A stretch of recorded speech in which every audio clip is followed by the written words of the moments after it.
Hello, welcome to Flory Models Tuesday Q&A. Here we are on the 10th of May 2016, and as you can see right below me, look, we could do little things like this now. I can pretend to stamp on your head and you can duck. We have Steve with us, the armour god, who actually, you know, he's really still whittling on. Do you know what? I've had probably 7 or 8 people say to me on the Saturday show, how comes I was just waffling and that poor guy is still whittling away, you know, doing all the work whilst I do nothing. Which Sounds is pretty much right. my life. Yeah. So I have to agree on that. So you all good, mate? How's it going? Yeah, not going so bad. Not going, keeping myself busy. Tornado's getting there. Got all the flaps on now, which... Yeah, we can see that. You're full screen now. Yeah, which were obviously some people say is the tricky stage, but I didn't find it too bad actually. No. And then, if you notice, see if you can see it on the front, there's a lot of blue ink.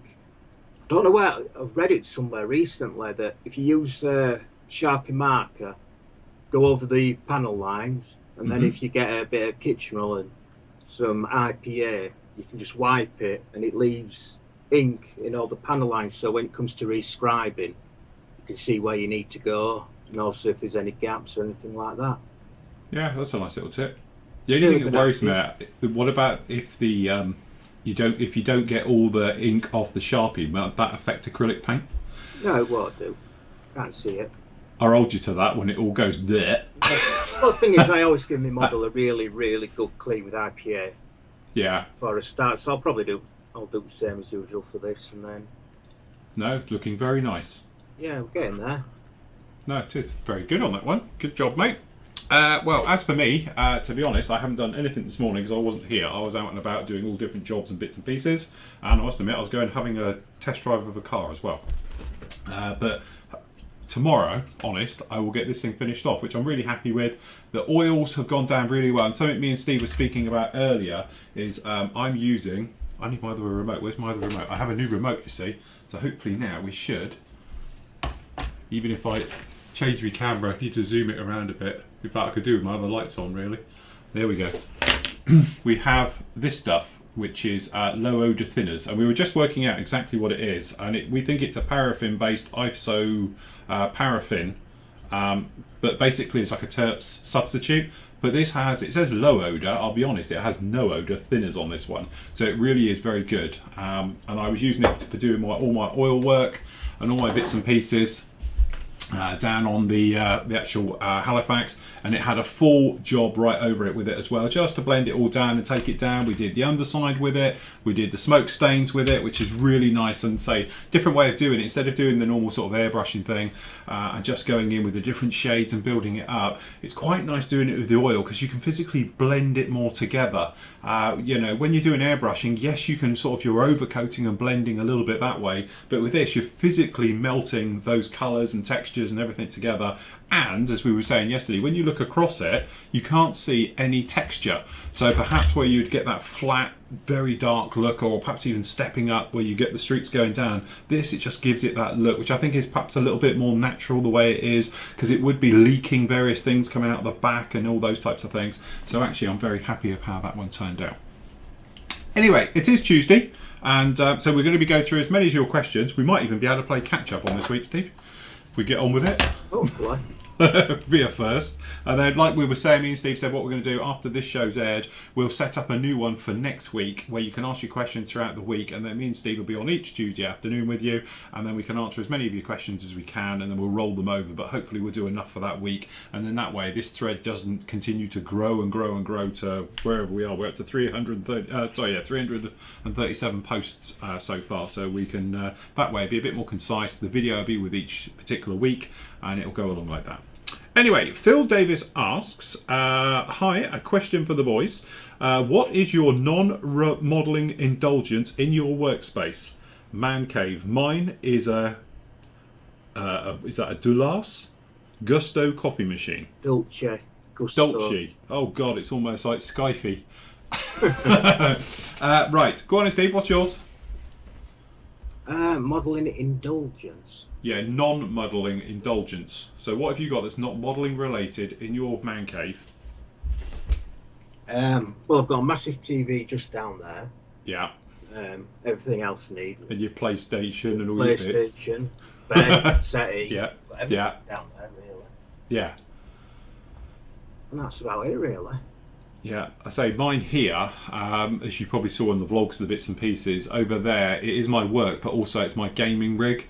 So I do a lot of, well, when I get time, online gaming. But I suppose my best if you're talking about a specific item that's not modelling related, would be my Thrustmaster Warthog HOTAS system. Because obviously it's like 400 quid now, I think they go for. So yeah, I've had that many years now, about 7 years now, and so yeah, that's probably as in a lump of equipment that's non-modelling related, because obviously the computer technically is, because I use it for editing and stuff, so that'll be mine. But yeah, a coffee machine, I should need one of those after like the Saturday shows where I don't get coffee, although Liam, thankfully, he might be here, this weekend I'm away, but the next weekend he might be back over again. So, but yeah, coffee machine, that'd be a handy thing to have. Yeah. I used to have a steering wheel and pedals, still gone for my PlayStation 3. Yeah. But you can't use them on the new one. Oh, right. None of the games are compatible, which is a bit of a shame. Because that totally transforms them, driving games. Absolutely brilliant.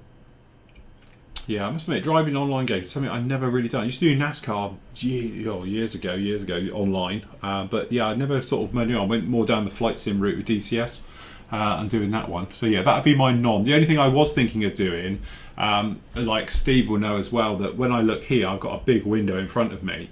So instead of a blackout blind, I did think about actually just having a cinema screen, one of those that comes down, and then I'll get a projector. So as I'm working here, or like doing stuff like this, I could just project it onto the screen. But we were saying it'd be great for doing like, you could have your mates around and all sat here on comfy chairs and just watch it like that. And we have like a cinema in here as well. But yeah, something like that. But a coffee machine, definitely a handy one to have. Okay, Curtis, he says, Phil, I've been experimenting using Flory washes to fade paint.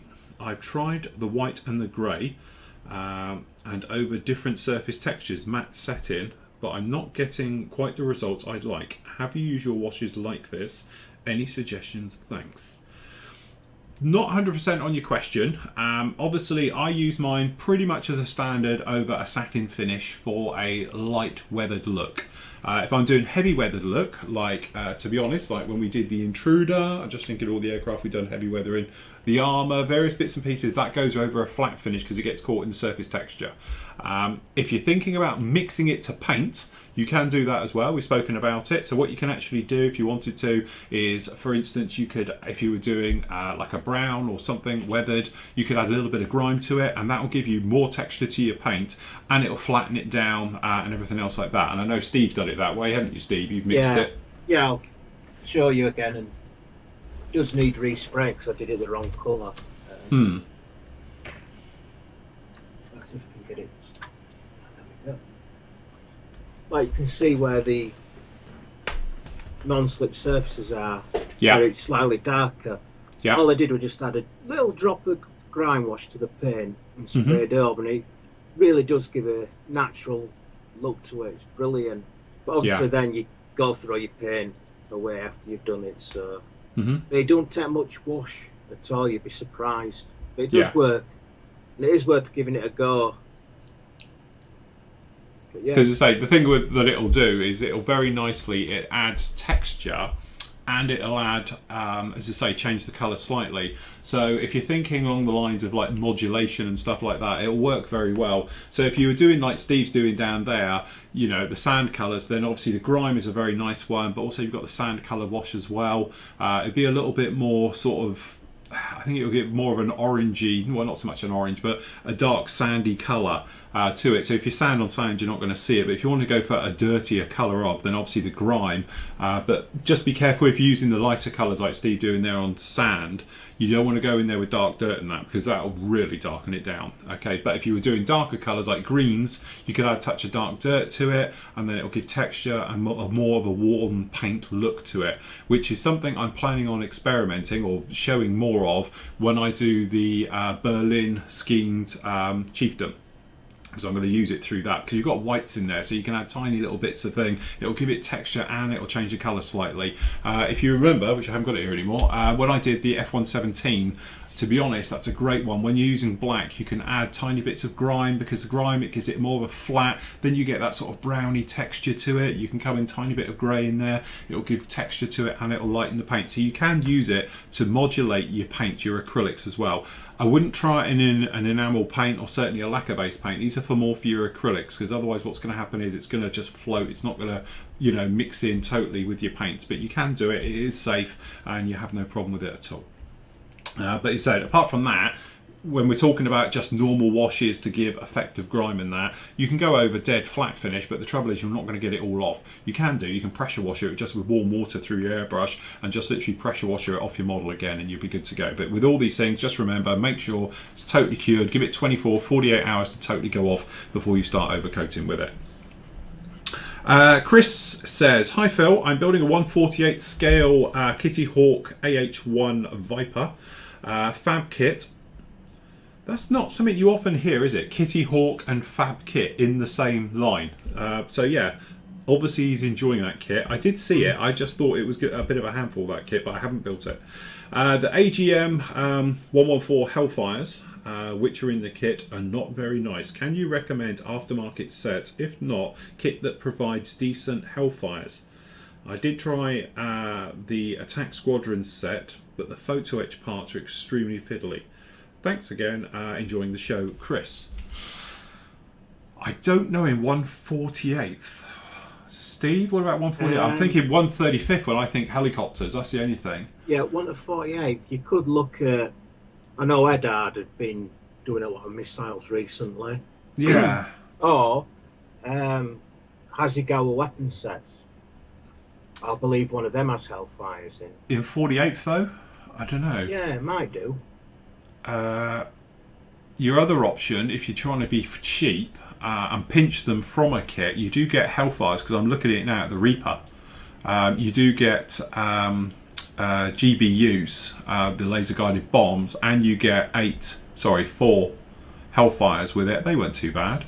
I'm just trying to think. To be honest, if you put up a message on the forum in the comments section, I'm sure somebody's going to know and have. There will be a few guys who will have a few spare that, you know, maybe a few people can donate to you. It's just that normally with the helicopters, isn't it, you tend to, the 48th ones. Well, you're thinking, you know, you could even get a Rebel Apache or something. Yeah. Maybe the Hasegawa one, pick one of them up cheap, or... Yeah, and pinch the missiles out of it, and then do it in a different form. Just stick it with rocket pods on it, which is pretty much what they used to do. Or just don't fully load it is the other option. Because I know the ones, obviously, that used to be floating around Afghanistan and that, they never would go out with a full load. They would just carry 2 or 3 or 4, just 2 on each side. Very rare they would go out with 4 in each system or on the side. Then they'd carry rockets and things like that. So yeah, you could do a double pinch, but you say stick it in there. Members might have some spares, but I can't remember how nice the Hasegawa ones were in that kit. But it's not a bad kit, is it? Because I must admit, I cocked up when I built it. I did the Academy one, which was like horrible. In fact, to be honest, I think I've got one that's in a pretty sad state in the stash area, so I might have a look. Yeah, okie dokie. We will sort you out, Chris. Send me a message, Chris, to remind me, because my memory's crap. I'll have a look at I agree. And you're not on the other side of the world, are you? He doesn't say, actually. He hasn't got it in his tagline. And I don't want to screw up this. You know what this tablet's like. Yeah. Do you know what? I'm just looking around. I haven't got an Apache in my stash. Yeah. So I know I haven't got one upstairs. I've got the Hasegawa longbow and the stuff to do the British one. And I've got the resin cockpit. And... Well, the British one's had another upgrade now, isn't it? Yeah. So is anyone going to do the upgrade set for that upgrade Probably. of the upgrade of the upgrade? Yeah. That's yeah, I must admit, I can't believe I haven't got an Apache in any shape or form here. That's weird. It's one of those things that, you know, mainstay aircraft. And obviously he's had great success with the Viper as well, and I do like that helicopter, particular favourite of mine as well. I do like all the Cobra family. So yeah, I might have to get it now. I know I reviewed it, but it wasn't my kit. Right. Atul is saying thanks to everybody else for mentioning other things. Question for Phil though, and the gang. Steve the Armour God. How would you create the red optics on modern armour set? The set of stickers on the Japanese site about a year ago. Sorry, I saw a set of stickers on the Japanese site about a year ago, but this was out of stock and still out of stock. How would you do the red optics, Steve? Yeah, I think it's that where it goes from red to blue, isn't it? Then kind of. Yeah. The best way, obviously, is try to get all the sticker sets. There's quite a few people do them now, I believe. I know. Yeah, I was thinking. Didn't I see that somebody? Yeah, Yeah, was it AFB did them the sticker set? It doesn't have to be the correct one for the tank. You can always cut it down or whatever's needed. Yeah. You could obviously just go for the clear red option, paint that. Maybe silver background, or even a blue background, and then put red over the top. Yeah. You know, just play around. But I think people even use confetti, don't they? That clear plastic. That's right. Yeah. Plastic confetti and things like that. Yeah, that's it. You can do. It used to be a tip that sort of was around, I think, in the early 2000s, but they were saying about you buy a bag of confetti because it has all those different hues and colours, and you can use them then for things like navigation lights. You cut them to the same shape of the glass part and then back it, don't you? So when you look at it, you get all the hues and everything else. It's quite an interesting way of doing it. So yeah, there we go. Have a look around for those. Okay, Alex West. Hi Phil, could you do a tutorial or technique about using elastic for adding wires and aerials to World War II aircraft? I've got the Tamiya 132nd Zero on the bench and would benefit if I could learn how to finish off doing my model on this. I tell you what, Alex, I've got it on here. This one has a big one. It has two big aerials that stick up and then it goes between the two. I'll do it on here, but I did do it. It's on quite a few of the other builds that I've done when it's got aerials and various things on there. I use the old knitting in elastic because I like that stuff. And I usually super glue it at one end, and then I do very such the other, drop a super glue, and then I'll just wrap it around it and tape it. Doesn't take much to hold it. PVA glue it to weld it into position so it gets a bit of thing, and then I'll paint it afterwards with usually a metallizer or something else like that, which gives a very nice sort of finish to it. It's one of those things, just whatever you're doing it to, making sure that they're fixed first. Don't do it if it's not glued rock hard, otherwise they tend to bend in if you're using any type of elastic. But you can do it with thread. I've done it with threads in the past and everything else. Steve, how do you do? Yeah, I use it. Is it PRYM thread? Yeah, Prim. Yeah, I did have some, but I think I'm out. I've got some here. Yeah, it just goes on and on for miles. Yeah. Yeah, you can buy it on a spool, isn't it? There's a little spool of it that it comes. Yeah. Let's see what we've got here. You'd be amazed what I've got in my drawer. Steady. Yeah, you've got that one which is round. It's. Hold on. Yeah. Yeah. I don't know how well the camera. That's what it is. It's the knitting in elastic, isn't it? Because I've got it as well. Yeah. That one. Wherever. Do you know what? I don't know where that is now. I did have a. There it is. Yeah. Yeah, and it just stretches and stretches. It's really good. Yeah. And the other one people use, which is this one, is the Easy Line. Yeah. It's that one. The only thing I find with that one, it's very flat, isn't it? Yeah. So I tend to find that if you've got the twist on it, that's why I moved away from it. I just found that because of the twist on it, and also you can buy it in different thicknesses, I know, but I always found it a little bit thicker than perhaps I would be after. Yeah. But again, you only need one roll, but they do it all in different sizes. Yeah. Because I've got it here. If I can just drop this camera down. This is the one that Steve's looking at. I can do a close-up for you. But there we go, that's the stuff you want. It's 200 metres, it's only around about a £5, I think it is, delivered off of eBay. Yeah, about £3 a roll. So yeah, 200 metres on there, and I used it a lot for doing the all the rigging work on the Wingnut Wings kit.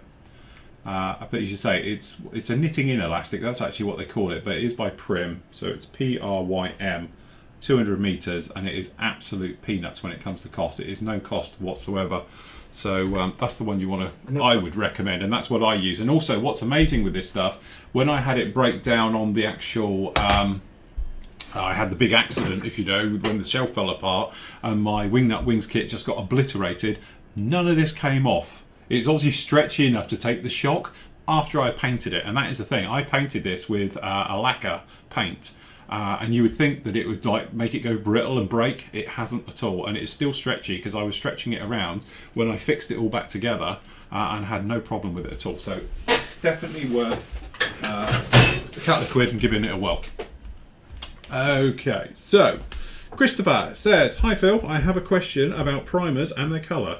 I bought a pack of the Stynol Res the other day and found out that they not only have black, grey and white, but also red, brown and olive green. Using black primer for metalwork and light for light colours seems logical, but why would someone need more colours of primers?" I'm thinking armour and stuff. Steve, would you? Yeah. Well, for red, brown, and your olive green and that. Aren't they the standard armour primer colours? Yeah. But what you could do, you basically using that as your base coat. So it's kind of a primer and base coat, and then you can do your weathering on top. For red primer, for example, if you're doing German armour, you could put that down first. Then you could go over then with your yellow, your dark yellow colour, and then obviously rub it back for your chipping and your weathering and stuff like that. So that's what you're using it for. Yeah, I must admit that's how I interpreted it. They, as I say, as far as I know, there's 6 colours, isn't there? They do the black, white, the grey, then they do the red, brown, which they call it oxide, don't they? Red oxide. Yeah. The yellow, because that's the standard primer colour in the world of aircraft and everything else, and the olive green, as you might imagine, you can just prime with it as your base coat for the olive green. I think that's really what they're trying to do, is just do the shortcuts. And to be honest, it's not just them. Other manufacturers do it in those colours as well. The Vallejo, I think, does it in those. Yeah. Those ones are all, it tends to be primer colours, and that's what they're going for. But yeah, for your armour basically more than your aircraft, although you could use the yellows for your aircraft primer colours. Okay, so Bruno asked, "Hello Phil, 2 questions. I saw a video about your seals change. I like to know, I've got the Evolution CR Plus. If I disassemble it and then put the main body part into acetone, would it help get rid of the nasty stuff that could be there without damaging it?" I'd be careful with acetone. You know, it's pretty strong stuff. It's not going to harm anything because it's only metal and it's all laser engraved, so your writing's not going to sort of wipe away and all the rest of it. But the only thing with acetone is, I don't know, like the inside of the colour cups, the nickel, it wears out. I don't know if the acetone will do the same thing as well. You know, technically I don't think you need anything as harsh as that. Acrylic airbrush cleaner, but if you have been using a lot of enamel paints and stuff, you know, like lacquer thinners and a quick whiz out with that, I don't think it needs bathing in something so strong. I don't know, Steve, do you ever? No, I've soaked mine in IPA before. Yeah. Alcohol, but I wouldn't risk acetone. Yeah, the other thing as well, like I mentioned on the video as well, I like to use IPA as my last thing. The reason I like IPA is because it's pure alcohol. It'll push the water, it'll get rid of all the water out of your parts, so that way you won't get any rustiness and anything else like that in there. So like if I've used like an acrylic cleaner and gone through it, I put IPA through it afterwards. Being pure alcohol, that evaporates without leaving any residues and nasties behind and all the rest of it. But as I say, acetone, depends what you're using your airbrush for. If you're in with your airbrush and you're using it a lot of, like, you know, enamels and sticky stuff, then yeah, you might want to get in there, because that'll obviously get rid of enamels, no problem at all. But then afterwards I would then rebath it in perhaps a little bit of IPA just to get rid of all of that out there, so when it dries back to pure metal. Before you go in there with your seals, don't put your seals in there, because I don't know what the seals will work if they're sitting in it for a long time. They might melt. I'd probably just use a cotton bud on yeah, quite a firm bristled paintbrush as well, just to get in there. Yeah. Your airbrush cleaning brushes, do it that way. Just have a little pot in front that you can keep dipping in, but I won't soak it. Yeah, I don't think, as you say, it's not a big area. You can usually just clean it really, really well. I know I've had them here, and you get people and they speak like about the old ultrasonic cleaners and stuff. I think that's overkill for what it is. If you keep your airbrush relatively clean, a quick wipe around and a brush, you know, an old brush, and just get in amongst it to get some of the bits and pieces out normally is enough. You know, I have had airbrushes here where people have sent me and they've been horrible. They've been like lumps of paint, and it's like, my God, mine are some of my 15, 16 years old and they still look like brand new in theory. I do like to keep on top of it, and I think it's good practice as well that don't let things dry out totally on them, that you need really harsh stuff to get rid of it. Yeah, and take your seals out as well. If you're giving it that such a deep clean, take the seals out. Yeah, if you're going to be doing that, just make sure. And also, if you're using an ultrasonic cleaner, take your seals out first. Don't do them all within there because you might get cracks and things in there. 2, about the site, I try to mark all the forums as read at the end of every day of my session, but when I come back the next day, all the pages are still there. It's either that or somebody's been around and written on them all. Could be it. Not too sure. The site did have an upgrade. What was it, 2 weeks ago? We had a lot of problems because the signature thing all changed, and they didn't tell me either, which is great. Yeah, I must admit, they do these upgrades and I literally am the last person to know. So I had to go in the forum, and some of you couldn't change your signatures at the bottom, and that's because now it has a box I had to tick to allow people to change them, which I have done now, and all the rest of it. As for that, not too sure. It's like a cookie system. So that's how it remembers everything. So sometimes if you've got like cookies blocked and stuff like that, it doesn't know because it can't leave a message to say what you've read and what you haven't read. But sometimes they play with the forum, the developers, and they make changes and then they go back and then it tends to work itself out. So you might be, because it was a week ago you wrote that, it might be fine now. Okay, right. My high-tech. Note to self, buy an iPad Pro. Right, here we go. Buy me one while you're at it. Okay, I'll put it through the books. Yeah. I get enough grief about the accountant about what goes through as it is. Okay, I'm currently having major problems. Sorry, this is Divos. I'm currently having major problems with my 1/32 Hawk build for the animal group build. After a few dashes ups with dipping the canopy in floor polish, I'm curious to know if it's possible to clear coat the canopy using gloss varnish in an airbrush. Cheers. It's Dirk Jan. That's Wise Divos. Right. Okay, I know you had problems because we saw it on here, if I remember rightly, and you put up some photos last time of it. If it's that far, then, and you've used clear, we're assuming, you've used, because you said with floor polish, if you soak that in, is that acetone?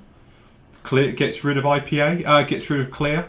No, ammonia products in it. Ammonia, that's the one. Acetone, dissolve it. Yeah, don't do acetone. Edit that bit out. Okay, yeah, that's the one I was thinking of. But yeah, if you do it in that and just leave it, it should come off and you'd be left with a nice new canopy. Trying to gloss depends on how good your glossing is. If you've got slight texture with your glossing, i.e. it's not like a mirror finish, then that's going to come through and be million tenfold.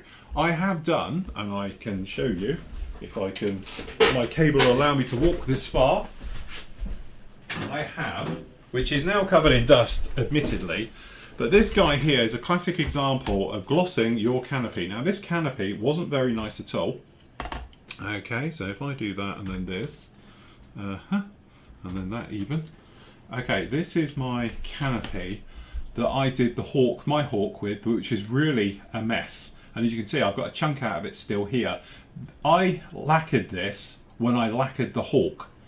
Okay, and I did the inside and the outside, and it is crystal clear. Or hopefully you agree, it's crystal clear. I've had no problems with it at all, all right? But that's because I did it at the same time as doing the hawk. Excuse the dust, because it's dust all over this, but as you can see, it's as hard as nails right the way over, and I literally just went everywhere on this thing and lacquered it, as you can see, which gives a very nice finish and all the rest of it. I'm very happy with it. Shame I never completed the model. But yeah, it's one of those things. If your glossing is as good, you'll have no problem. My worry would be if you were using a standard type of gloss and all the rest of it, this was done with a 2-pack gloss, you could end up with any type of fogging and little you know, bits, texture, and all the rest of it. If you're worried about doing canopies, I still maintain the easiest way to do it is to polish them. You know, as I say, invest in a pack of these. I know it's a terrible sales pitch, but set of these, using the white side and the blue, you can make any canopy crystal clear, okay, without having to dip it. And you don't have that trouble that if you dip it and then you mask it, sometimes you get residue and all bits and pieces like that. And that is my preferred way of doing it. And the only reason I redid this one is because this had overspray on it, and I sanded it and then I glossed it to literally get rid of it. But in theory, if I'm doing any type of glass work, not so much on something with loads of framing that you can't really get in amongst, but if it's on something big like the Hawk, then I would do it with one of these, and then that way I don't have a problem. Steve, what about you? Yeah, well, my preferred method, I always polish them, put them on there, straight onto the model. Very rare do a dip anymore, because you get the benefit, say, after you've masked it up and you've sprayed it, you take your masking tape off. If you've got a bit of paint on there, you can just scrape it off, no problems. Get a really nice edges. But I have in the past, I forget which model it were on, used some clear in a really soft brush and brushed it over the canopy, and that's worked out really well. Yeah, I still maintain that if you want a gloss finish, and we've done it on lots of these things in the past, hand paint it, because you put on enough for it to self-level. The only thing is now, if I'm doing total gloss work, I would use a 2-pack, which I know is horrible, and I should be wearing Darth Vader, NBC, nuclear, end of the world suits to use this stuff. But honestly, I only use like this amount, so I'm thinking I use that amount like every year.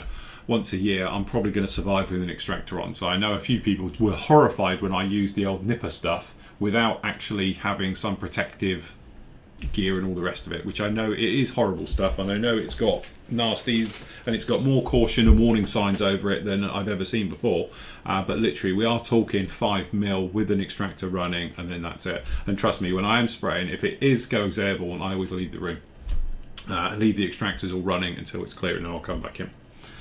So yeah, but yeah, I would, like Steve, I would tend to polish now, because it is that thing, like this is a classic example. When I unmasked this, I had tiny little bits of bleed and various things, so I just took a cocktail stick and gave them a scrape, and there you go, total clean canopy. Yet if it had been dipped and tried it, then you could then scratch the gloss on there and you've ruined it, and you're back to square one again. So I am a great believer in polishing and then literally work from there, and that way you're good to go on it. I think the old clear dipping your canopies back in days when they weren't that good. Yeah, I think definitely. And it's just people have stuck to it, when the quality of clear plastic now, compare it to 20 years ago, it's a total different league. I think, you're quite right. I think a lot of it was, back in the day, they were so milky and foggy that it was the standard practice of a quick way of doing it, also on smaller scale aircraft.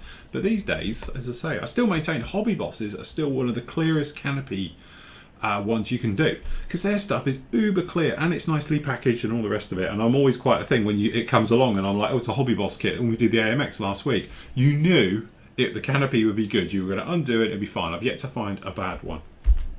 Okay, Ian Smythe, I have to say that because he keeps reminding me it's Smith, but he spells it as Smythe, so I'm going to keep saying it. Sorry, Ian. Hello, lads, and everyone in Flory Flying Circus from Montreal. I hope to be listening to the show once I finish work. Okay, my question is, can your clay wash be thinned and used as a pin wash? Actually, I answered him direct. He got hold of me direct about this. So we don't have to wash the entire model and highlight, and just to highlight a few details. Would it work just using pure water, or would I need a drop of dishwater soap or acrylic flow enhancer? Cheers, beers, young dears. Ian, and he's done it as well, pronounced Smith. No, Smythe. You put a Y in it, that's it, it's Smythe. Okay, obviously you can use the wash exactly how you want. If you're going to thin it, I'd recommend boiling the kettle or using distilled water. Just makes it go better, sort of deionized and all of that. It just flows. But yeah, of course you could put a little bit of dishwater soap in there. Don't know about flow enhancer, doesn't really need it.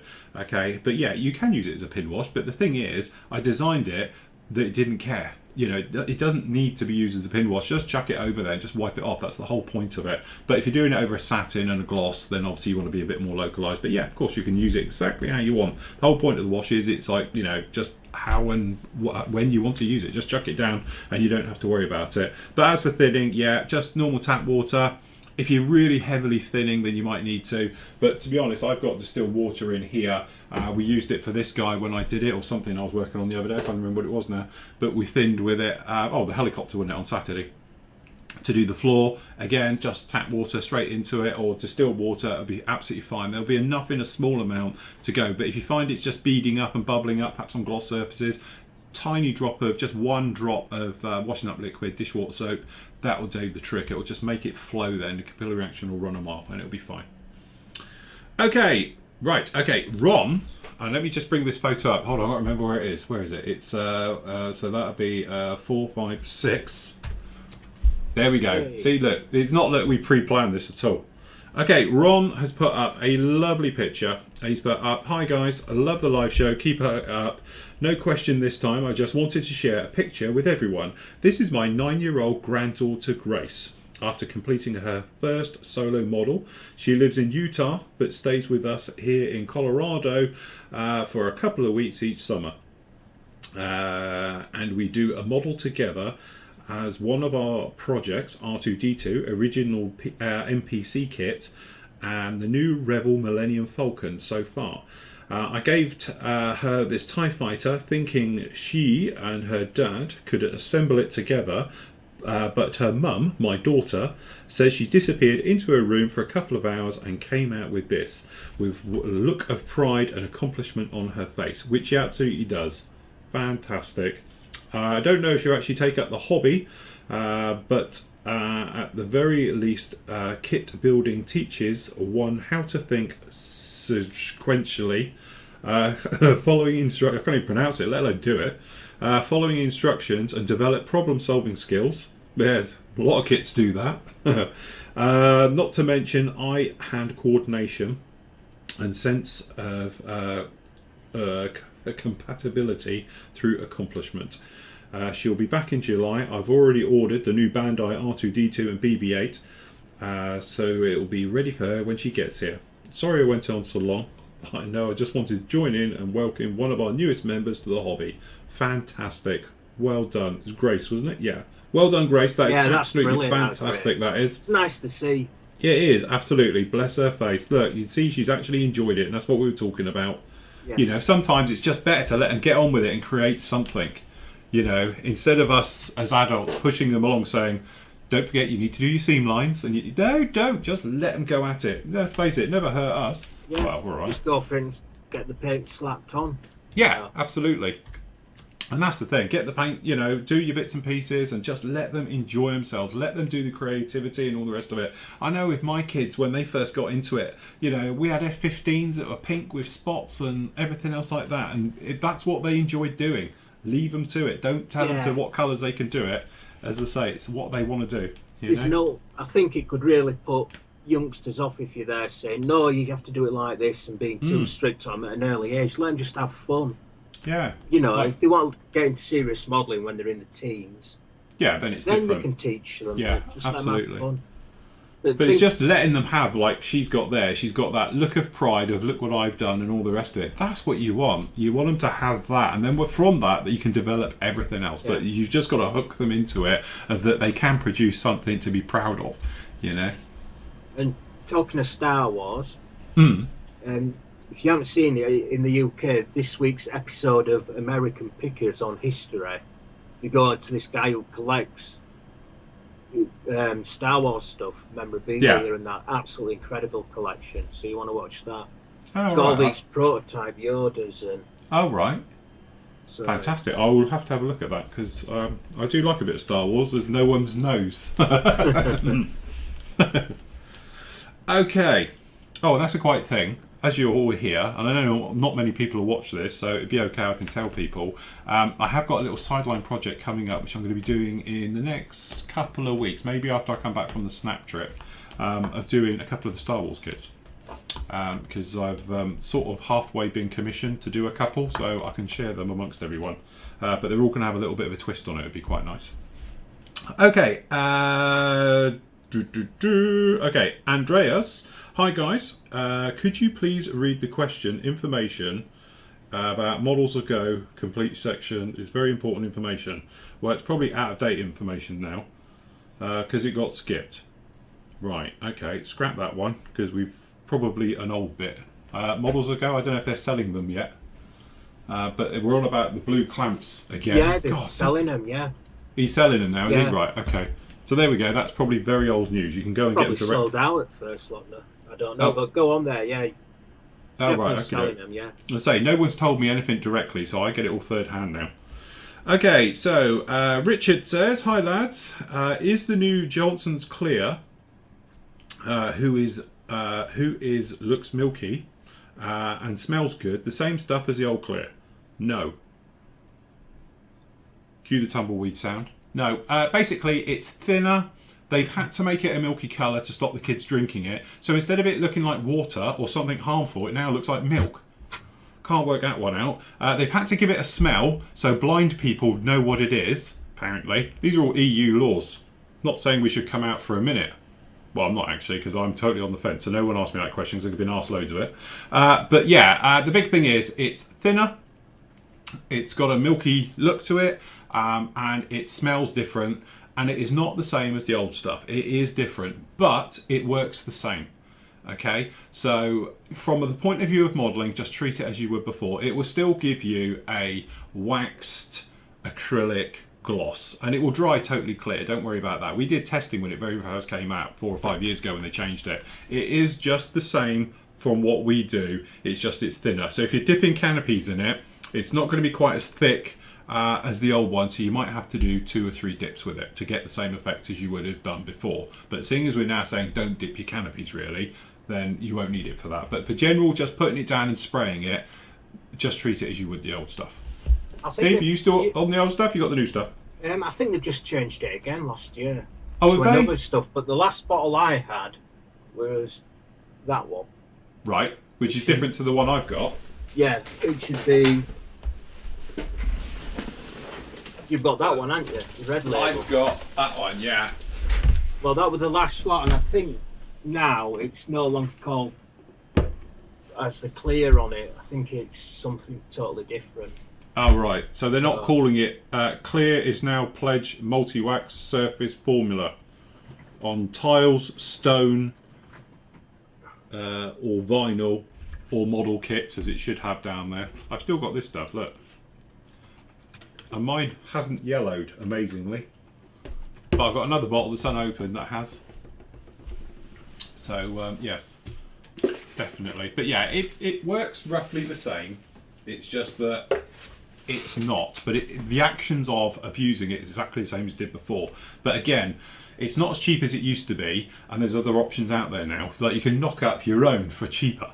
And literally you can just buy the bigger bottles of like acrylic. I've got the bigger ones here. Here we go.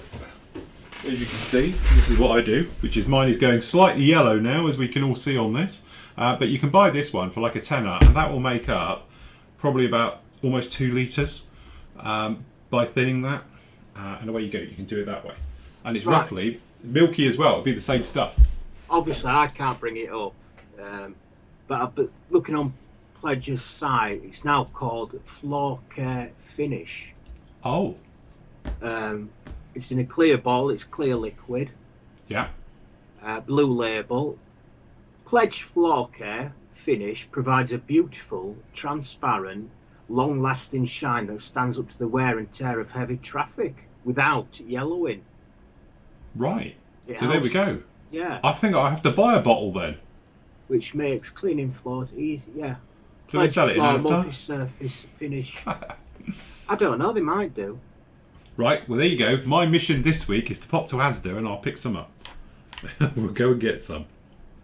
Right, okay, moving on. Paul, he says, "Hi Phil, what a great way, what a great way you have for a living.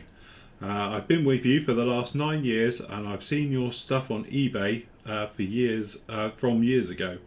What I'm asking would you go? Sorry, what I'm asking is, would you go or got what? I think he means what got you. Why So am I'm I having trouble reading says that. he's just Uh, got into the yeah, DCS what just world. got you into the great joystick A10 was even. Oh, sorry, it's what's got him into DCS, which is my flight sim thing that I do online. He's even got the joystick, the A10, which he paid 277 quid, which is cheap because they're out of stock pretty much everywhere these days. Uh, what is it I can do if the video's got you stuck on? How do I import mission files from DCS website? What people have made for squadrons? And the rest of the guide. Picture pants 1,000 words. DD. I'm skipping through because it's not really relevant to what we're doing here. That's the only thing. Is FW190. Right. Okay. Even the rest of the cars I like to see in the end I might over one. So yeah, okay. As I say, it's a bit difficult because when I fly and do all my bits with DCS, as I say, I don't do it religiously. In fact, I've flown for the first time at the weekend was for an hour, and that's the first time almost this year completely. So I haven't been on there that often. I don't tend to import files either because I do it all online. I just drop in the missions occasionally, and all you do is grab the missions and put them in the mission editor and do it that way. It's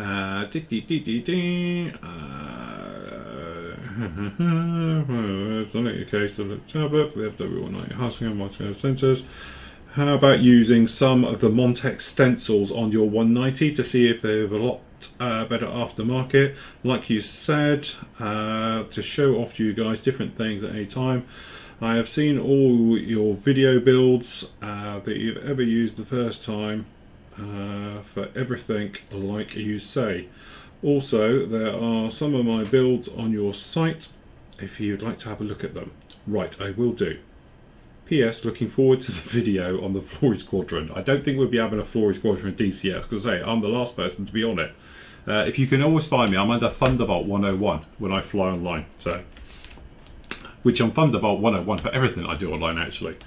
Okay, so right, Stephen asks, hi Phil, what is the master model colour you're using for the Dolphin? And if I remember rightly, I did put up the thing, although we have found out now, which is in the box, which I haven't got. I was sent the acrylic version, so I've got the acrylic and the enamel version, because Steve sent me the enamel, but I've got the acrylic one as well. Okay, so Neil says, he's back again, hi Phil, just wondering if Stynel Res is all it's cracked up to be. It does seem to give good results. I can't help but think it has some downsides, which to me anyway seem to deal with the stuff breaking up. Seems deal breaking stuff like needing to thin it, needing to give the airbrush a really good clean afterwards, and it's really wanting a larger needle size. You need a 0.4 or for an airbrush. All seems to be significant downsides.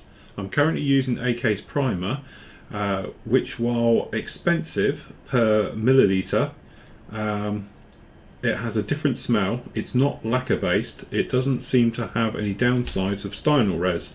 I'm wondering if it's worth changing or keeping to what you know. The thing with Stynel Res is there does seem to be I don't know if it's some people are telling me the different colours are different thicknesses as well. They seem to find the white's very thin, the grey's okay, but the black seems very thick. I can't speak to the coloured ones. Some people tend to think it's really thick and you have to thin it before usage. I've sprayed it neat and had no problem. I do like it, it is very nice, but to be honest, I have got this other stuff in, which we've all been sniffing for the last couple of weeks, but I still haven't tried it because I've got nothing to spray it on, but we will be giving these a whirl. And seeing what these are, but this does seem to be like Mr. Surfacer. I don't know if this is the AK one he's talking about, but it is lacquer based because it absolutely stinks to high heaven. So I don't know quite what these are, but these are, they do it in white, grey and black again. I've only got the grey and black just to test, but we're giving those a whirl, but they do stink, so they're not going to be as kind to the environment as the other ones and the various bits and pieces. So what have you got, Steve? I've got some of the MIG surface primer. Which is a polyurethane though, isn't it? Yeah, and to be honest, I'd rather stick with Tamiya. Yeah, because I know you're a big fan of just using Tamiya acrylic, isn't it? Yeah, and also I've got that Tamiya surface primer now as well. Yeah, which is this one. In fact, I use that on my Tornado. Yeah. Is it all good? Work well? I haven't used it yet. It's still, but I will be doing. That's what I plan on using. Which is this one. This is the one Steve's on about. Comes in a bottle and looks, just to be honest, very similar to this stuff. But this is Tamiya's surface primer. I just like. Good thing with using normal Tamiya paint is it goes on, it dries quick, and you can sand it back straight away. Yeah, and it's easy clean up as well. Yeah. So I must admit, I used this one. I remember on here because it's got a little brush in it, or it has now, for doing little touch-ups and various things. Worked an absolute treat, and it dries really quick. Yeah. So I had no problem with it at all. But for me, it's like what I tend to do is I'll put a primer down, check for imperfections, sand it back, and then I'll put for my proper base coat of primer. I tend to use self-leveling thinners as well, the Mr. Colour. Mm-hmm. So it gives you a beautiful surface then to start building your base paint up and so on, especially on aircraft, because your aircraft you need a really nice smooth finish, and I think going with the self-leveling products always give you that. Yeah, definitely. I was going to say that I still maintain if you're using the self-leveling thinners as your thinner of choice, the finish you get is absolutely phenomenal. It works really, really well, which is amazing when all it is a thinner. But if you use it in Tamiya paint or guns, it's like absolutely beautiful stuff. Right, so Neil says, "Hi Phil, love all your hard work you do for the site. I'm pretty much on it every day, not just to watch the vlogs, but to watch the builds, past and present. I come from a tabletop modelling background, so have a few Valero model colour white top paints rather than Model Air ones. Also, I have their thinner. Please could you give me the percentage of thinner to ratio mix for the white tops, so I don't have to buy the same Model Air colour ones as I've got already for the white top ones. Thanks again for all your hard work. Long may it keep up. Well worth the money charged. Checks in the post." I would go really, I haven't used them through an airbrush for a while, but when I have done, I thin them probably around about 70% thinners to paint. But we've spoken about this before, it depends on your needle size, the thinner you're using, your humidity, what it is, and all the other bits and pieces. There's so many different variables, but I would say knock it up in a little cup separate first, and then you can see what it is. You should be seeing your bristles coming through, so it's thicker than a wash, if you know what I mean, and away you go with it. But the usual thing as well, like we say with all the airbrushing things, listen to your airbrush. When you first put that mix in, when you're spraying it, doing your test, just checking your flow, listen to it. If it sounds crackly, then you either just up your air pressure a bit more or just thin it a little bit more so it just flows better. Okay, if it's hoofing it out a million mile an hour and not really covering much and looks watery, then obviously you need to thicken it up. But if you listen to your airbrush and listen to see what it's doing, if it's crackling, spitting, chances are it's too thick still, it needs to be thinned out. But I do know when I thinned it, which was a couple of years ago now, it's the paint that keeps giving. It literally just keeps going and going and going. So with Model Air, I still will put in a tiny bit of thinners with it as well, just to help the flow, keep it all going, stops it drying. But definitely for the white top ones, you need to get in there. When you squirt it out, it's like toothpaste. It's very, very thick stuff compared to, the normal Model Air. So good starting place. I would say 70% thinners, 60-70% thinners every time. Mix it around, see what it is in the colour cup. But also it's pretty much essential to do it in a separate cup before you put it into your airbrush, because it is thicker. If it gets down there, it's going to have trouble cleaning, getting through. But if you mix it up in a little cup first, then tip it in, you can see exactly what you've got before you get into trouble with your airbrush. You ever sprayed white tops? I have indeed, and yeah, good 70%. It's a good starting point. Then you can always add a touch more paint or adjust your air pressure accordingly when you spray it. But it's good. Either use airbrush cleaner of the layers or stuff.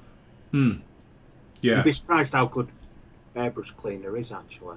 Yeah, I must admit, I've got to get hold of some more. But the airbrush cleaner, again, for hand painting, because it slows, it's good. The whatever it is they put in it, the soap, I assume it's a form of soap, which gives lubrication to your airbrush that cleans it out and everything afterwards. It makes things flow really well.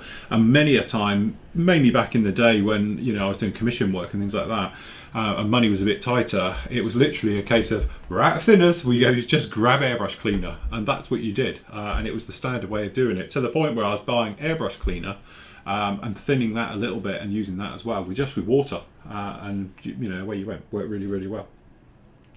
Okay, so Gary says, hi Phil, not sure if they're the right place, enjoying the vlogs and daily news shows, would like to keep both please.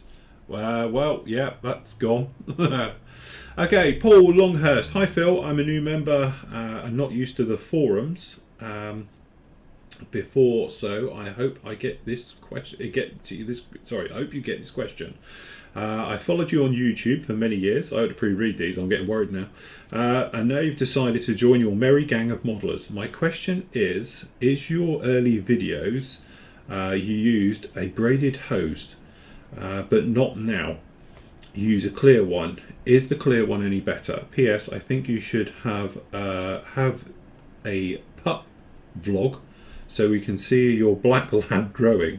Yeah, she's grown now. She's no longer small. I felt your sadness when you lost the other one, as it was the same week I had my black lab put to sleep. Bless him. They don't live as long as you want them to. Keep up the great work as an inspiration for you for my building, and make anything seem possible. Many thanks. Bless. Right, Paul.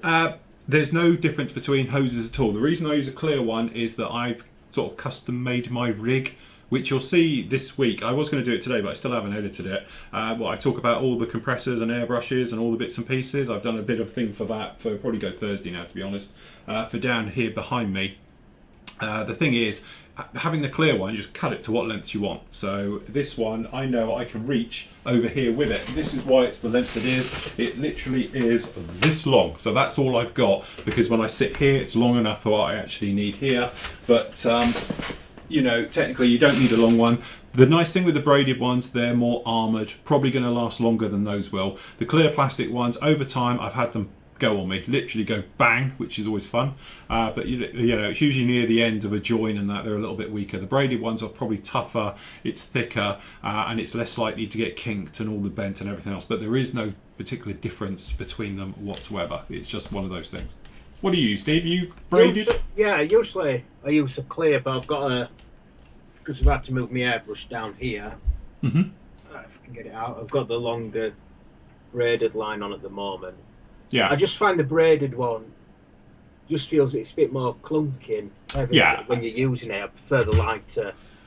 That's it. That is probably the only difference between it. If you've got a long braided one, especially if it's on the floor, you've got the weight of it. Whereas this guy, like Steve was saying, is there's no weight to it because it is just literally a plastic hose. So there isn't the weight of the braided ones. But it depends really how much you've got. If you've got a very long one, perhaps it's hanging on the floor. You've got the weight of it of dragging it around, but with a light one, but you're probably talking very little amounts, especially if you've got it on the desk with you and it's just coming across the desk. But if it's hanging on the floor, it might be a little bit much. But as for Lollop, as we've commonly known, it's Lola, but it's Lollop. Yes, bless that Harvey taught her well. So she's great at scrounging.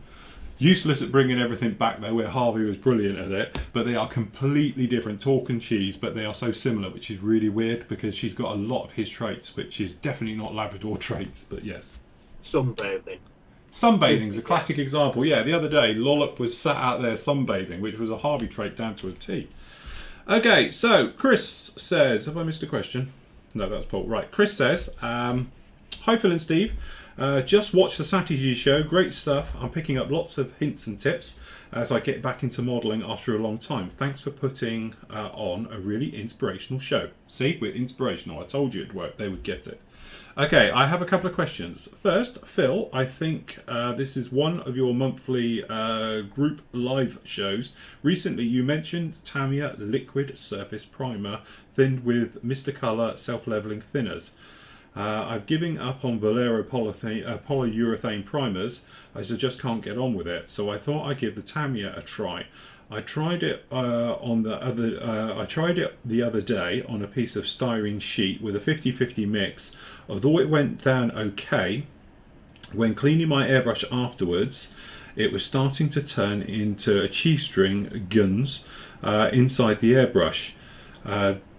Does this mean I need to thin it more? Alternatively, may I use one of the Tamiya grey acrylic paints for priming, as it seems easier, healthier option For some reason, I don't feel confident about using Stynel Reds. Yes, that's how Steve does it, and that's how I used to do it. You can just use an acrylic, normal, like, to be honest, my always one of choice is XF19, because it's just grey. You can prime with that and sand it and all the rest of it. If you were using this one we were speaking about a minute ago, then yeah, because it's a lacquer based, the only lacquer I've got here is self-leveling thinners, and that's what I chuck into it. Okay, and that way it thins it a little bit, like a 50-50 mix and spray it. We did it, as say, on a live show, and it worked a treat. I've only used it, to be honest, as touching at the moment, just doing little seam checking and stuff like that. I haven't physically sprayed that one, but yeah, if you wanted a nicer option like Steve does all the time, then just use an acrylic one. Yeah, definitely. Steve's an expert on that one. That's purely how he does his. Okay, to you both, if you've been asked this before, but can you remember your first kit you purchased? What kit you first purchased? Mine was the Airfix Renault. Was that Dolphin car? Yeah, Dolphin. Delphine car in the original see-through clear plastic bag. It must have been in the mid-60s when I was about 8 or 9 years old. Steve, what was yours? I can't see mine. Where's mine? I had it here. I can't honestly remember what the exact first one is, but I remember building a Tamiya Stegosaurus dinosaur. Yeah. I built a space shuttle. But I think they're the earliest I can remember. But I can remember going to the local news agents, and you had to go upstairs, and he used to have a handful of kits to choose from. Keep talking, I'll see if I can find mine, because I've got it here, but I just can't see it. But yeah, actually, I can't honestly remember what my first. But I must admit, I am tempted to get one of those dinosaurs again. Really big to see. Going to town. Wouldn't reach. This is my two exact kits. I just pull this out a little bit. You can see them exactly. So this was. I can't remember which one was first now, but that was it. Look, 49p. This isn't the kit actually I bought, obviously. It's just I bought another one because to get back to my thing, but that was it. That was the first one, was the Matchbox 49p kit, which cost a damn sight more at Telford this year. Okay, and that was the other one. I couldn't remember if it was a Warhawk or the Kitty Hawk, or if it was the Tempest, but it was one of these. I can't remember the exact one, you know, with the good old traditional colours of, like, you know, diarrhea brown, horrible green. But yeah, these were the exact kits. It was one of those, of each of those, that I had actually did as a kid.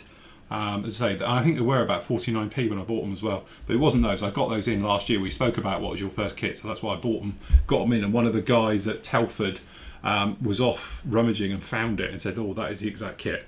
So that's what he went for. So yes. So do you remember exactly what your first kit was then, Steve? No, not exactly, but I was saying, I know I built a Stegosaurus, and I know you can still get them, so I wouldn't mind giving it a bash again. Yeah. Or was it, because isn't it Airfix did them as well, wasn't it? I don't know. Yeah, but I just know it were a really good size one, and you used to have a real fun putting all the kind of spine things along its back, the big, huge scales. Brilliant. But I wouldn't mind having a crack at one of them. Perhaps we could do that for a weekend build. A dinosaur build. Yeah, do a dinosaur build. Yeah. Or your first kit you ever built. Dinosaurs, it'll take about the same time, 2 hours. That'll be it. Yeah, that'd be cool. Yeah, we could have a sig. We could do a little thing. Build the first aircraft you did in the style you did it before. So it'll take me about 10 minutes. Glue everywhere, no canopy. Don't worry about that bit. I can't remember what aircraft-wise what it would have been. Probably something like a Lancaster or a Spitfire or something. I remember my first armour, because I didn't do armour because I wasn't into armour at all. And I got one for Christmas, and it was a Tiger. And it must have been 72nd scale or 76 scale, one of those ones from Airfix, I think. And it had the rubber band tracks on it that lasted all of 30 minutes. So yeah, I remember doing that one because I painted it in sort of desert colours because that's all I had, which wasn't really desert. It was more like bright yellow with splodges on. And that was about it. Right, okay. So, hey look, we're catching up here. Mike Morris, hi Phil. I've been thin tubing Sorry. To bend thin tubing, try sear bend. It allows to melt at very low temperatures. You can pour the melted alloy into the brass tube. It cools down. You can bend it without kinking it on itself. It's effectively solid but bendable. Once you're happy with the bend, just heat it, melt the alloy so it can be poured out and set solid again. It's available to buy in the UK. Well, that sounds good stuff. I must admit, my swager thing has arrived. So I have my new coily spring thing that goes in the middle, and I have my tube. But unfortunately, when I try to bend the said tube, it's still kinked. So I'm going to try and do it by hand later, but it's amazing how strong this is. But when you put it through a machine, it's crap. But trying to do this stuff without it actually kinking is proving to be, like even in there we've got a tiny little kink, it's not easy at all. So it might end up on an acrylic one yet, or I'm going to do it in a thinner, solid brass one, because I've got some of that as well. But my idea of this ornate brass stand with it coming out with it sat on is actually proving a little bit more typical than I thought. So yes, I know some of you mentioned about doing sand trick as well, which is the old way Flight of the Phoenix job, and I have got some silica sand as well, so I'm going to have a go at that later as well. We'll see how we get on with that. I'm off to the shed to try and bend things. But yeah, it's one of those things in your head, isn't it, as a modeller, you're like, oh, that'd be good, yeah, I'll just bend a bit of rod and we'll stick it on. Just bend a bit of rod, yeah. Taking more time trying to do that than it has to build the bloody thing. You'll enjoy your big bender. Yeah, I need Adam. Yeah. Who didn't make it to our geek meet on Sunday because he had 6 pints down the pub instead. So we were very disappointed. Oh, well, you lucky escaped. Lucky escape, yeah, that's it. Right, Leslie says, hi Phil, I was just wondering, bought a set of washes off the site, awesome service. I'm using enamel paints. Can you use your washes on enamel paints? Keep up the awesome work. I'm learning so much every day. Yes, safe over everything. Literally, there's nothing those washes won't go over. Enamels, even better, but it's fine with acrylics. You can use it with absolutely everything. Okay. Come on, catch up page. I'll get here now and then we'll find out about 3 more pages where everyone's been on since, but this is technically, hopefully at the end of this, we'll be up to date. Okay, so David says, hi Phil. I'm painting a radial engine using black stynol res for primer. Then I coated it with Future Clear tonight. I sprayed it with Vallejo aluminium metal colour. My intention is to give it a black wash. Would you suggest to add another barrier coat of clear? Since it's acrylic, would it be okay to go straight on with a black oil wash? Well, you're fine with oils over acrylics, aren't you? But yeah. Would you seal it? I'd seal it. I always like to seal. Yeah. But I don't know. You could steer away. Maybe add a hint of brown to your wash as well. Because on engine, it's more of a oily, blacky brown colour, isn't it? Yeah, he's got a picture up here. Yeah. If I can work this out, I'll bring up the picture. Hold on. Let me just go here, I think. Yeah, hold on. He has a picture of it right here. If I work out where 6 is it? There we go. So yeah, to be honest, I'm a bit like Steve. I tend to protect everything between coats, so I would just give it another coat just to seal it.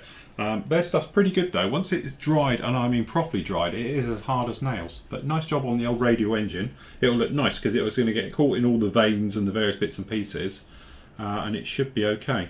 He's also said, here's a photo, but the picture doesn't do it justice. Probably a little brighter than I expected. But it's receptible.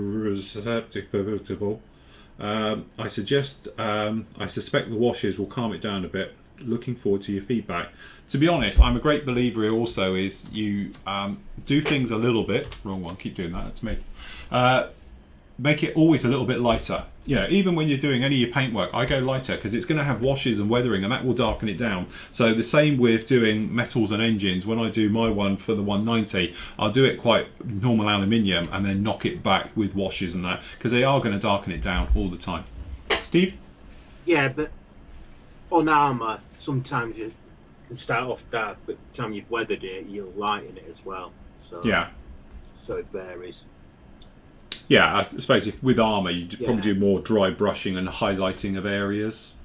Yeah, no, so you want to fade the paintwork, so if you're using oil paints, you see you're using colours like your buffs, so you get Yeah, that some faded effect. And so it all depends on what part of the model and what surface. If it's one of the top surfaces, you kind of lighten in it, where an undersurface it's darkening it, getting the shadows in it.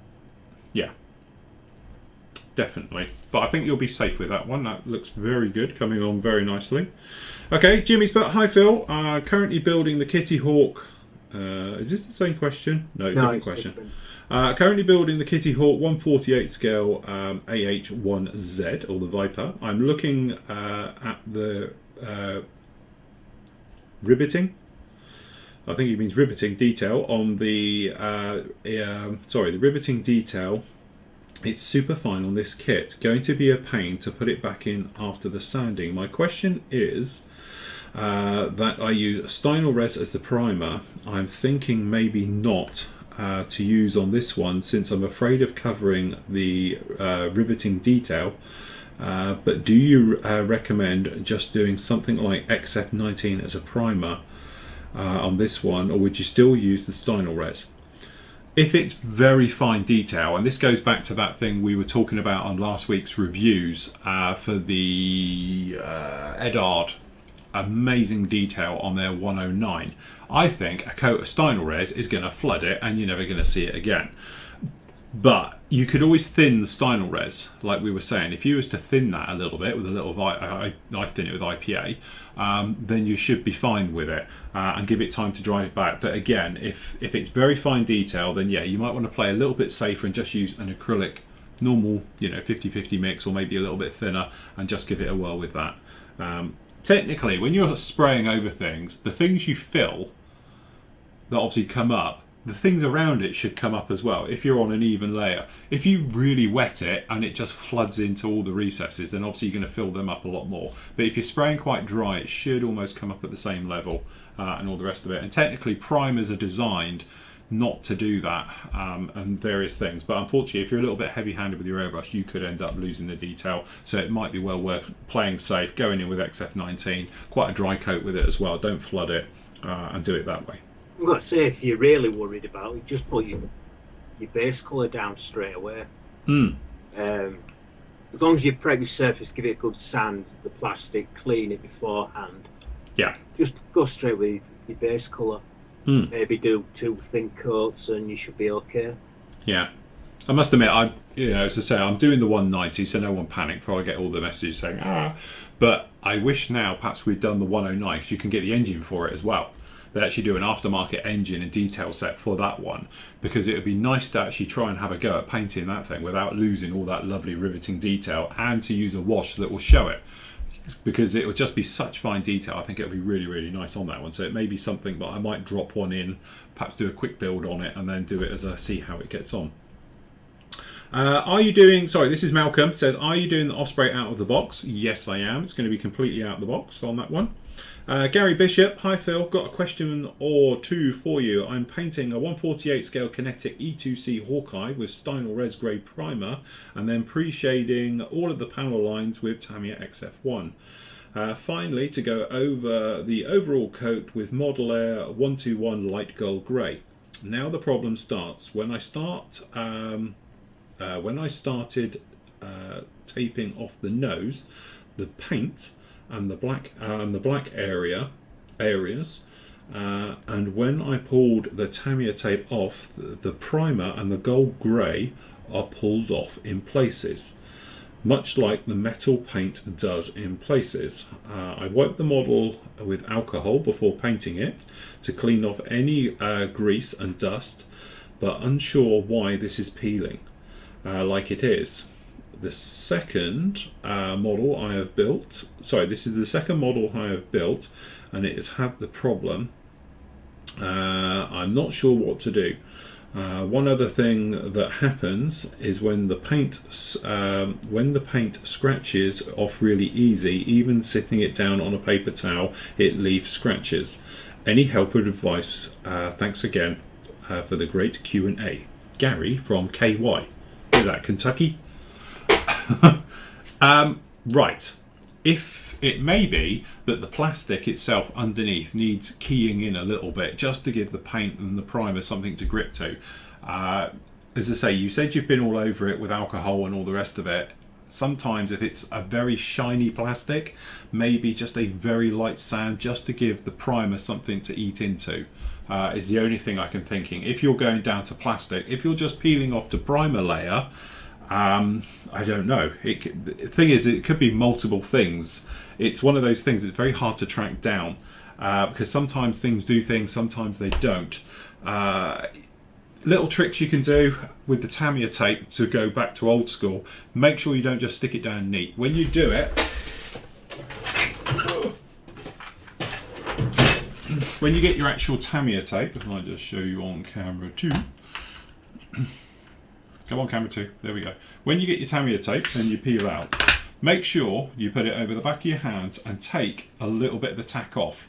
Okay, you're not going to take it all off because trust me, it'll still stick. But then when you come in and you stick it down on your model like this, it should be not as pully and as teary as the others. The other thing is when you're taking the tape off, just be very careful how you're pulling it off. Just take your time and gently peeling it off right the way across, so you're not in a situation where you're just ripping at it and getting those things. I'm sure you're not doing it that way, but you're surprised the amount of people who don't know. But I would do is take the oils from the back of your hand to de-tack the actual thing, and this is now losing all its tack, probably because I'm losing skin cells at a rapid rate, but there we go, as you see. And then technically that would then come along, stick to your model like that.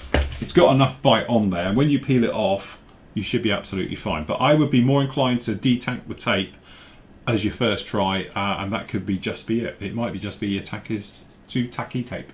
Steve? Yeah, reading more into what it's put, if it's scratching, the paint scratches really easy. Even putting it down on paper towel, it leaves scratches. It could be the paint that's the problem. It could be a dodgy batch of paint. Your paint shouldn't be doing that. It comes off really, obviously the painting sticking to the stynol res. Yeah, have you tried the other thing as well, because you're using Vallejo's, because this is the actual colour itself, this is the one you're talking about. It may be, you know, you're giving it a shake, but actually the guts of the paint are still down the bottom. And this is what we're saying about sticking something in it, like a M5, I think I've moved them all there. Oh, it is one. Sticking in an M5, literally, this is actually, should be a brand new bottle, almost is, and I can show you. So, this is a marine grade stainless steel. I know we cover this all the time, but there we go. Marine grade just means it's not going to rust. And I know stainless steel won't rust, but it can do if it's submerged in water for long enough. This is M5. The reason it's M5 is purely it's got enough weight so it won't stick in the bottom, but it fits through the neck of one of these without getting stuck. Okay, so then all we do, we pop this back on here. That sits on the end, and you go in and you have it just there. Then the thing is, it gets at the thick stuff down the bottom that you won't be able to do by just shaking it normally. So it could be what you've done is you've sprayed the top part, which is very thin, but the thicker stuff with all the pigment and the bite, if you like, the heavier material is down the bottom here. Okay, so that is literally what it can be. It's just be as simple as something like that. So the guts of the paint, the binder if you like, is all down the bottom. By sticking one of these guys in though, you will get everything out of the bottom and you'll get a more even colour and all the rest of it, which is something that I think happened to me with the Stynol res, because I didn't shake it I think properly and I ended up with a lovely finish off the top, and now one of my bottles of Stynol res is really thick. I think it was just because it was down the bottom and I didn't get to that part. So de-tack your tape, but if you're getting scratchy, just make sure you've got everything out of the bottom down here. Or, like Steve says, and it has been known, it could be a dodgy paint. And in that case, send it back to them. And if you have a word with them, they're very, very good. They will usually replace a bottle, no problem at all. Okay, so Jason Smith. Hi, Phil. Sorry, he doesn't say hi, Phil, says Phil. I wish I could be more specific, but since the vlogs were taken down, I can't specify the specific show. But I was wondering what song you used on the time-lapse portion of the video. I believe it was from the 4th of May, but it might have been the 5th of May. If you go on YouTube, they are called NCS, and it's non-copyright music. Just put in non-copyright music or NCS on there, and they're on there. thousands of tracks and you don't pay for any of them. And that's where I got them all from. Literally, it's from there because I was going to use them, and I downloaded a load of ones that I particularly liked and was going to use them all sort of, you know, like that. But yeah, so that's where those were, just down in there. Okay, Malcolm.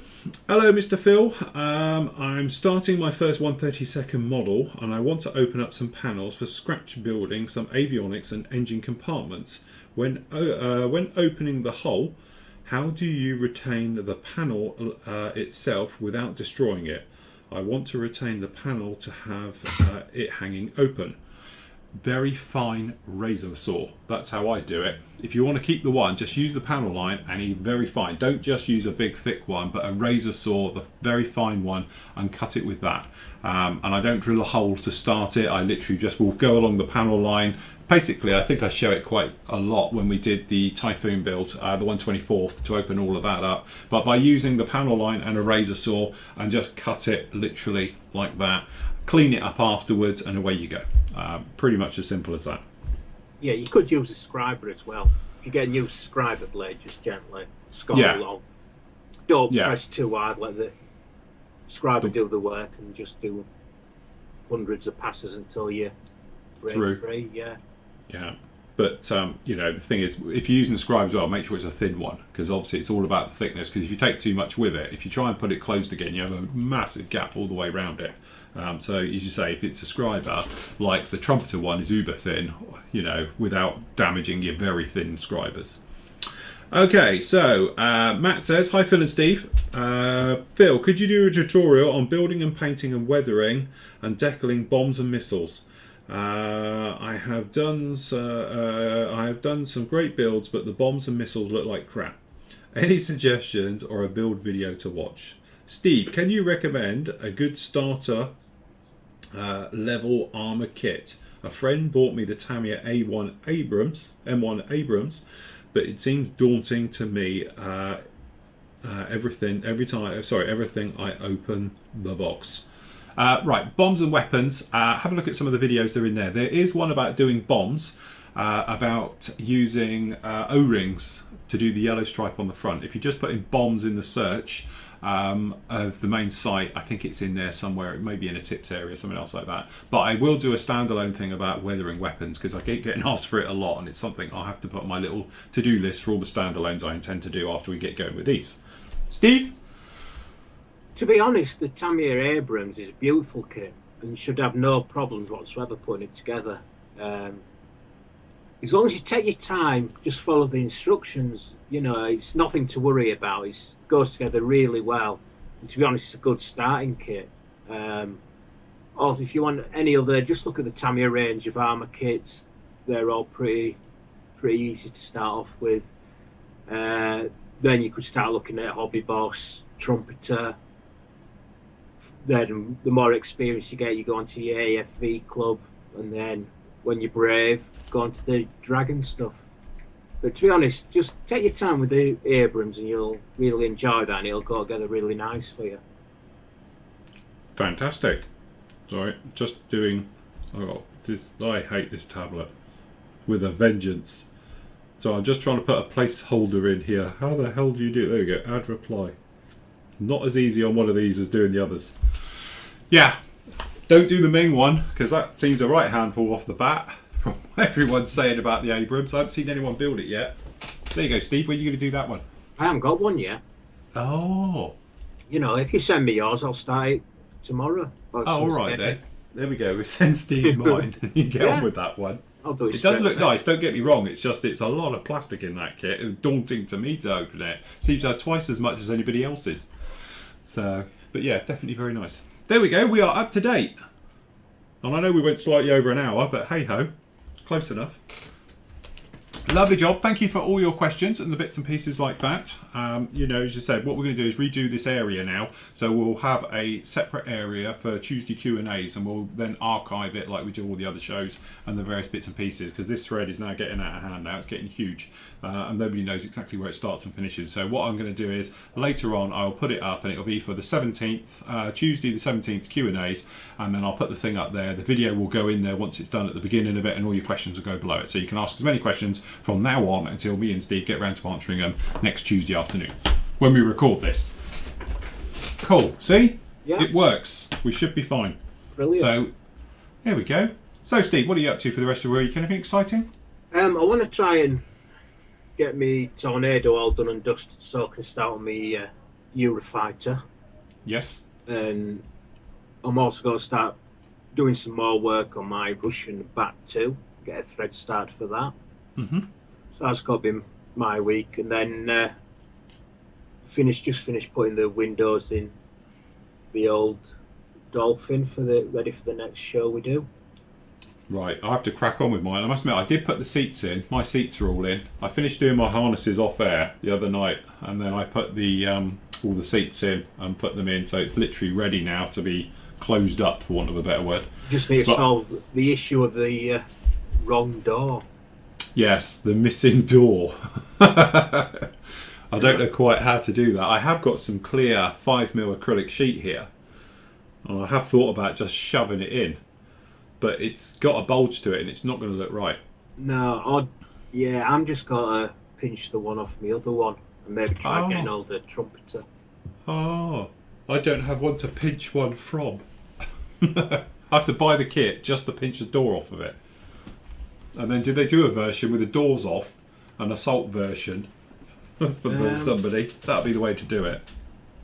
Right, well there we go. Thank you very much for joining us, everybody. I hope you got everything. We're all up to date with the questions at last. Few after a couple of weeks of playing catch up. So until next week, everybody, and happy modelling and take care. So say bye, Steve. Bye.